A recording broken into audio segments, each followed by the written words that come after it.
할렐루야. 우리 풍요로운 교회를 찾아와 주신 모든 분들을 주님의 이름으로 환영하고 축복합니다. 저는 오늘 여러분들과 함께 주님이 원하시는 교회라는 말씀의 제목을 가지고 함께 은혜의 말씀을 나누고자 합니다. 오늘 본문의 말씀은 예수님께서 유대 사역 기간 중에 행하신 성전 정화 사건입니다. 사실 오늘의 사건과 비슷한 사건이 공관복음서인 마태, 마가, 누가복음에도 나와 있는데요. 그러나 공관복음서의 그 내용은 예수님의 마지막 공생의 기간인 고난주간에 행하신 성전 정화 사건이어서 오늘의 이 사건과는 좀 시간적 차이를 보이고 있는 것이죠. 따라서 오늘의 이 사건은 공관복음서와 다르게 예수님의 사역 초기에 행하신 사건으로서 사도 요한이 단독으로 기록하고 있는 말씀입니다. 오늘 말씀의 배경은 이렇습니다. 예수님은 6월절이 가까워서 예루살렘으로 올라가셨는데요. 6월절은 오순절, 장막절과 함께 이스라엘 민족의 3대 절기 중에 하나입니다. 특별히 6월절이라고 하는 것은 이스라엘 민족이 오랜 시간 동안 애굽에서 노예 생활하고 있던 그들을 구원해낸, 그들을 해방시켜준 민족 해방일과도 같은 날인 것이죠. 그러므로 어느 때보다도 성스럽고 너무나 감사하고 영광스럽게 드려져야 하는 절기였습니다. 그러나 어느 때부터인가 예루살렘 성전에는 장사하는 사람들로 가득하게 되었던 것이죠. 그래서 예수님은 이런 모습을 보시고 채찍을 들어 장사하는 사람들을 몰아내신 것입니다. 영문도 모르고 당하고 있던 유대인들은 예수님께 이렇게 따지고 듭니다. 도대체 당신이 무슨 권리로 이런 행동을 하십니까? 우리에게 이런 행동에 대한 합당한 증거를 보여주십시오 라고 공격합니다.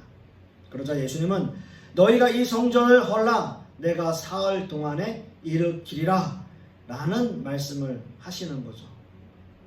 물론 당시의 유대인들이 이 말씀을 이해하기는 어려웠겠죠. 예수님의 제자들도 이 말씀이 예수님의 부활 사건 이후에야 깨달아졌다라고 이야기하고 있는 것을 보면 참으로 그 당시에 많은 사람들에게는 어려운 말씀이었을 것입니다. 그리고 이 사건은 이렇게 끝이 납니다. 저는 오늘 말씀을 통해서 예수님께서 성전을 정화하신 의미가 무엇일까 한번 생각해 보았습니다. 그리고 만약 예수님께서 현 시대의 교회를 바라보신다면 과연 어떤 말씀을 하시고 싶으실까? 아니면 예수님께서 이 시대의 교회를 향해서 어떤 행동을 보이고 싶으실까? 예수님이 오늘 말씀을 통해서 보이신 그 행동을 지금 이 시대의 교회에게도 보여주실까? 지금 이 시대의 교회를 향해서 과연 예수님은 뭐라고 말씀하실까? 이러한 여러 가지 생각을 한번 해보게 되었습니다. 그리고 이 말씀을 준비하면서 이 시대의 현 시대의 교회들과 지금 이 시대의 목회자들이 얼마나 하나님 앞에 부끄러운 모습으로 비춰질까 다시 한번 생각해 보게 되었습니다. 오늘의 말씀을 풀기 위해서는 어쩔 수 없이 지금 이 시대에 잘못되고 있는 또한 잘못 흘러가고 있는 교회와 목회자들을 비판해야 하기 때문인 것이죠. 저는 여러분들이 오늘 이 말씀을 들으시고 너무 실망하거나 너무 낙심하지 않길 바랍니다. 오히려 이러한 이야기들을 터놓고 허심탄회하게 말씀을 드리고 우리 교회만큼은 하나님 앞에 부끄럽지 않고 모범이 되는 교회로 그렇게 다시 세워지고 거듭나기를 바라는 마음에서 이 말씀을 전하는 것이죠. 그렇다면 과연 주님이 원하시는 교회는 어떤 교회를 의미하는 것일까요? 주님이 원하시는 교회는 어떤 교회일까요? 오늘 말씀을 통해서 저는 두 가지의 주제로 함께 말씀을 나누기 원하는데요. 첫째는 세속화되지 않는 교회를 의미하고 있습니다. 오늘 본문의 말씀을 우리가 다시 한번 읽기를 원하는데요. 요한복음 2장 14절에서 16절까지의 말씀을 우리가 한번 천천히 읽어보겠습니다.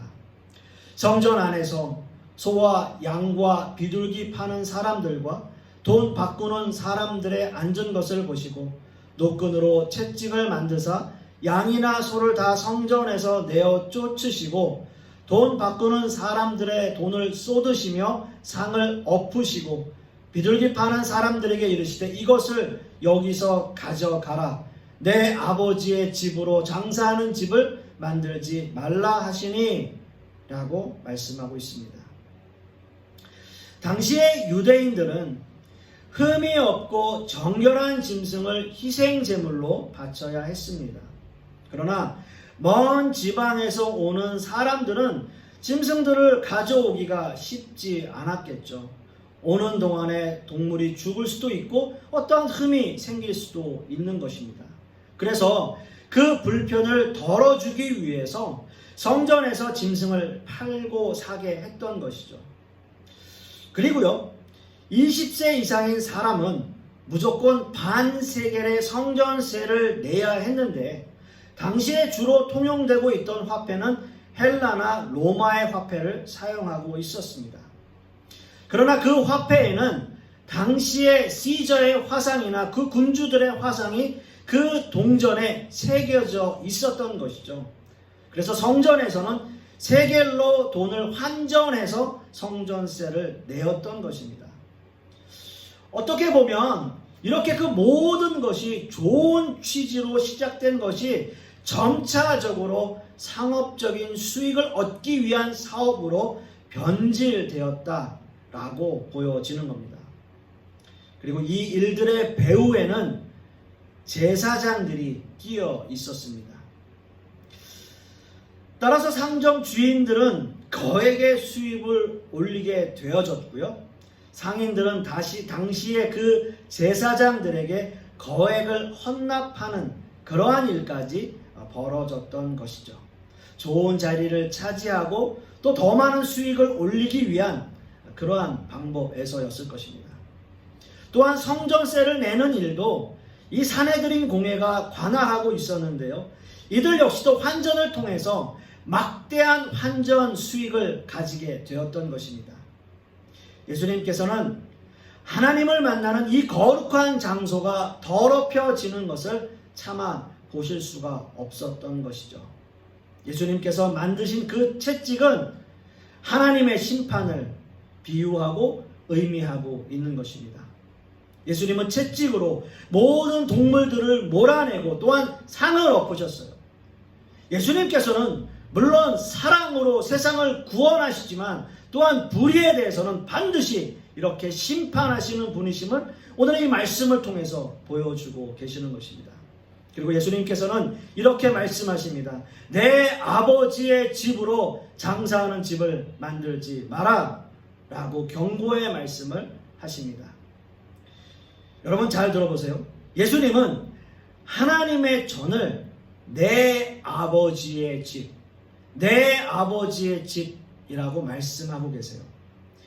예수님은 이 말씀을 통해서 자신이 하나님의 아들이심을 주장하시면서 그렇기에 내가 지금 하고 있는 이 행동이 정당하다라고 하는 것을 은연중에 말씀으로 나타내고 계시는 것이죠. 장사하는 집 만들지 마라라는 거예요. 내 아버지의 집에서 장사하는 집 만들지 마라.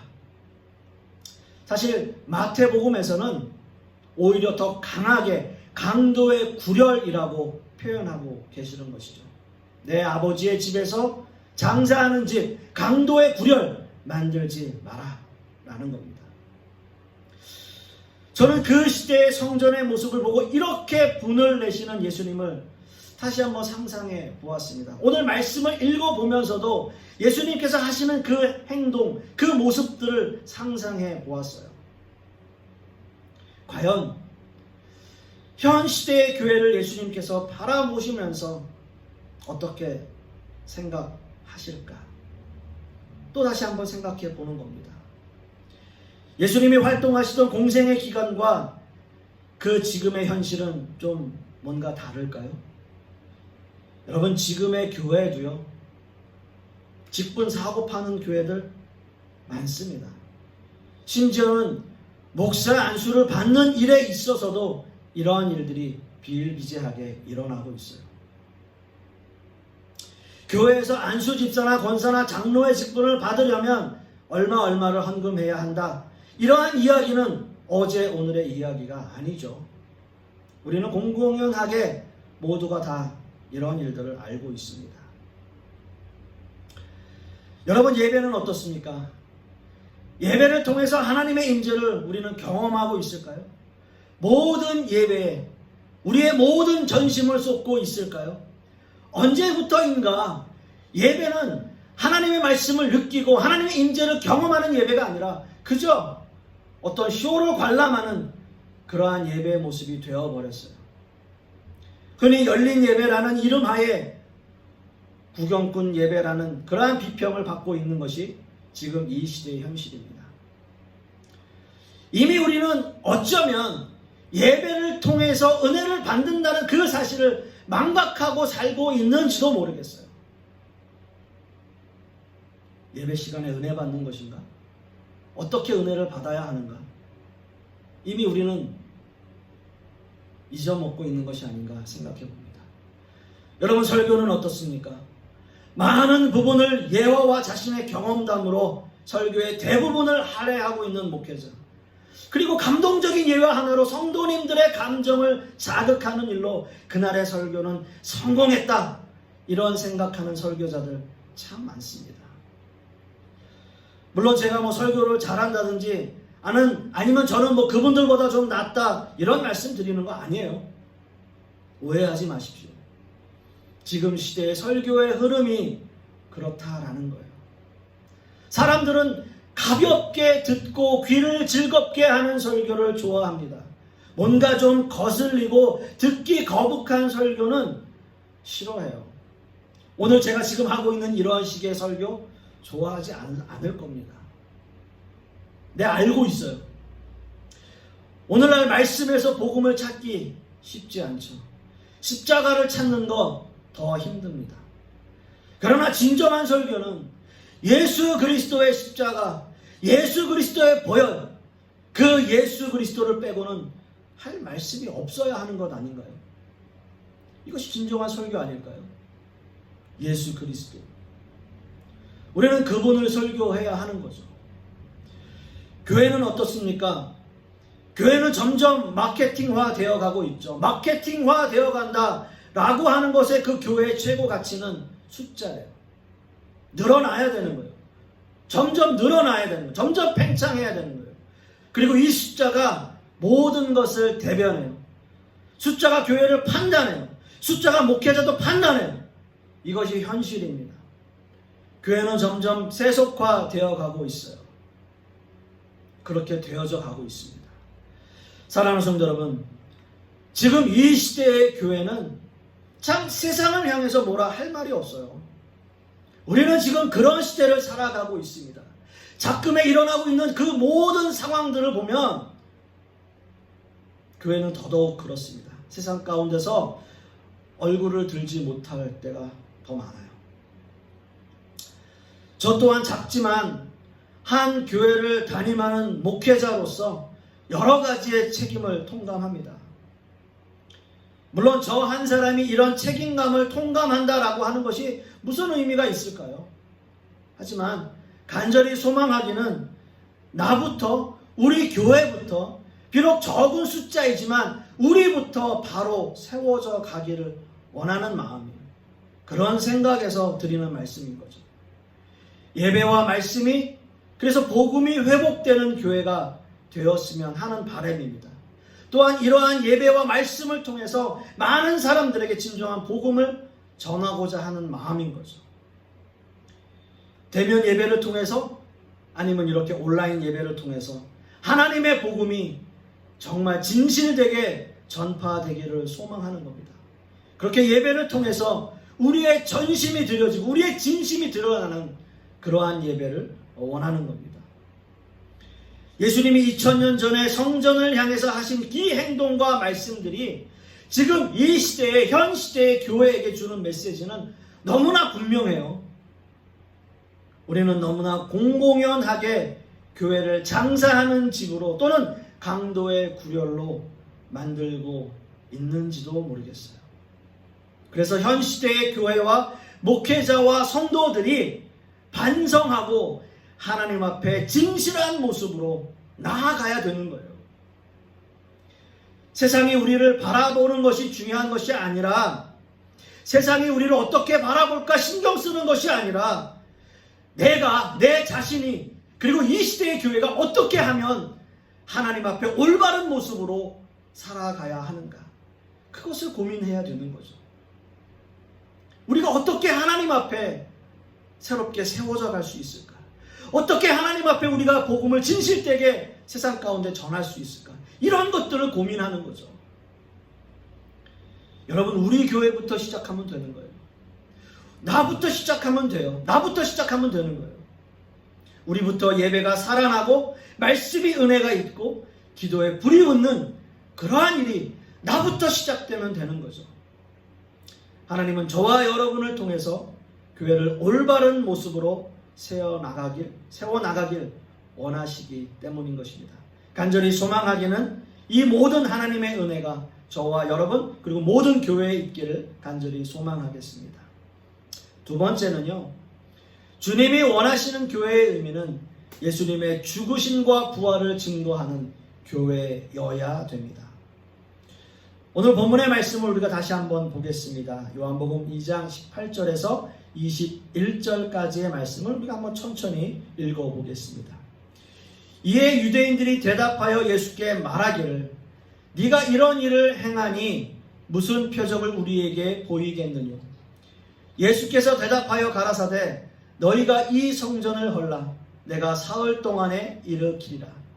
유대인들이 가로되 이 성전은 46년 동안에 지어졌거늘 네가 3일 동안에 일으키겠느냐 하더라. 그러나 예수는 성전된 자기 육체를 가리켜 말씀하신 것이라 라고 말씀하고 계십니다. 아멘. 예수님의 이런 행동을 향해서 당시의 유대인들은 항의하고 있습니다. 당연하겠죠. 그리고 예수님의 이런 행동에 대한 정당성을 요구합니다. 물론 예수님은 내 아버지 집, 내가 하나님의 아들이다 라고 말씀을 하셨지만, 그래서 내 아버지의 집에서 장사를 하고 있는 너희들이 잘못된 것이다 라고 말씀하셨지만, 그러나 그 당시에 유대인들이 이 말씀을 이해하고 알아들을 리는 없죠. 당시에 이런 일들로 큰 돈을 벌고 있던 관원들은 예수님의 이런 행동이 달갑지 않았을 것입니다. 그들은 예수님께 그렇기 때문에 우리에게 표적을 보여달라라고 이야기하는 거죠. 당시에 선지자를 판가름하는 방법으로 표적을 요구하는 것은 결코 이상한 일이 아니었습니다. 참 선지자와 거짓 선지자를 구분할 때 흔히 사용하던 방법이었던 것이죠. 그러나 지금 유대 관원들이 예수님께 요구하는 표적의 의미는 조금 다릅니다. 단지 예수님의 이런 행동을 억제하기 위한 그러한 방법, 그러한 말이었다라고 하는 것이죠. 예수님은 이런 관원들을 향해서 이 성전을 헐라 라는 말씀을 하시죠. 그리고 예수님은 이 성전을 내가 다시 사흘 동안에 일으키겠다 라는 말씀을 하고 계십니다. 유대 관원들은 당연히 비웃지만 예수님께서는 자신의 육체를 가리켜 말씀하신 것이다 라고 성경에 기록되어 있습니다. 자, 오늘 말씀에서 19절과 21절 말씀에서 사용되고 있는 이 성전이라고 하는 단어는 헬라어로 두 가지의 단어를 사용하는데요. 하나는 히에론이라는 단어이고요. 이 단어의 의미는 성전의 뜰과 건물 전체를 가리킬 때 사용하는 단어예요. 히에론이라는 단어를 사용하고요. 그리고 다른 하나는 나우스라는 단어를 사용하게 되는데요. 이 단어의 의미는 1차적으로 성전을 가리키지만 예수 그리스도를 가리키기도 하고, 서신서에서는 교회를 사용할 때, 교회라고 하는 의미를 사용할 때 사용하는 단어이기도 합니다. 그래서 오늘 본문에서는 예수 그리스도를 가리키는 단어로 나우스라는 단어를 사용하게 되었던 것이죠. 예수님께서는 유대 관원들에게 보여주실 수 있는 표적이 성전을 헐고 다시 일으키는 것이다 라는 말씀을 하셨어요. 당시의 관원들은 참으로 황당하고 어처구니 없는 말씀이라고 생각했을 거예요. 왜냐하면 그들은 그 성전을 46년에 걸쳐서 그 성전을 완공했는데 어떻게 사흘 만에 이 성전을 다시 질 수 있겠는가? 너무나 황당한 이야기다라고 하는 거죠. 그러나 우리가 잠시 전에 말씀을 나누었던 것처럼 예수님께서는 이 단어의 사용이 나우스라고 하는 단어, 곧 예수 그리스도를 가리키는 단어를 사용하심으로써 예수님의 죽으심과 부활로 이것을 이야기하고 있다라고 하는 겁니다. 즉 예수님의 죽으심과 부활로 교회는 다시 세워질 것이다. 성전은 다시 세워질 것이다 라고 하는 말씀이에요. 교회는 예수님의 죽으심과 부활로 다시 세워져야 하기 때문에 결국 지금의 성전은 헐어져야 된다라고 하는 것이죠. 여러분 이해가 가십니까? 예수님께서 말씀하시는 내가 사흘 만에 다시 일으키리라 라고 하시는 그 말씀은 곧 예수님의 죽으심과 부활을 의미하는 것인데, 그렇게 예수님의 죽으심과 부활을 위해서 지금의 이 성전은 헐어져야 된다라고 하는 거죠. 어떤 의미에서 지금의 성전은 성전이 아닌 거예요. 예수님의 말씀 그대로 장사하는 집이고 강도의 구렬이었던 거예요. 이것부터 헐어내야 되는 거예요. 하나님의 전을 더럽히고 있는 모든 것을 헐어내고서야 하나님의 전은 굳건히 서실 수 있는 겁니다. 그 죽으심과 부활 사이에는 고통의 십자가가 있어요. 그 십자가를 묵묵히 지심으로 예수님은 그 핏값으로 교회를 탄생시키신 거예요. 교회는요, 예수님의 제2의 성육신이라고 합니다. 교회는 그런 거예요. 예수님의 십자가가 있는 곳, 예수님의 핏값이 있는 곳이 바로 교회예요. 오늘 본문의 마지막 절인 22절 말씀을 다시 한번 보시면, 죽은 자 가운데서 살아나신 후에야 제자들이 이 말씀하신 것을 기억하고 성경과 및 예수의 하신 말씀을 믿었더라 라고 말씀하고 있습니다. 아마도 제자들은 예수님께서 말씀하신 이 성전을 헐라, 내가 사흘 동안에 일으키리라 라고 하신 말씀을 그 당시에는 이해하지 못했을 겁니다. 당연히 그렇게 이해하지 못했을 거예요. 그러나 이 말씀이 머릿속에서 지워지지는 않았을 것 같습니다. 결국 제자들은 예수님이 부활하시고 나서야 이 말씀을 깨닫게 되어졌던 것이죠. 예수님이 말씀하신 성전의 의미가 예수님 자신이라는 것을 깨달은 후에야 진심으로 교회를 깨닫게 되고 예수님의 죽으심과 부활로 탄생한 교회를 향해서 그들은 목숨을 다할 수 있었던 거예요. 따라서 예수님이 사흘 만에 살리신 진정한 성전이 어떤 의미에서 보면 바로 우리 자신인 거예요. 바로 저와 여러분들이 바로 이 성전이기 때문이에요. 예수님의 몸이 성전이신 것처럼 우리 자신도 성전이라고 하셨습니다.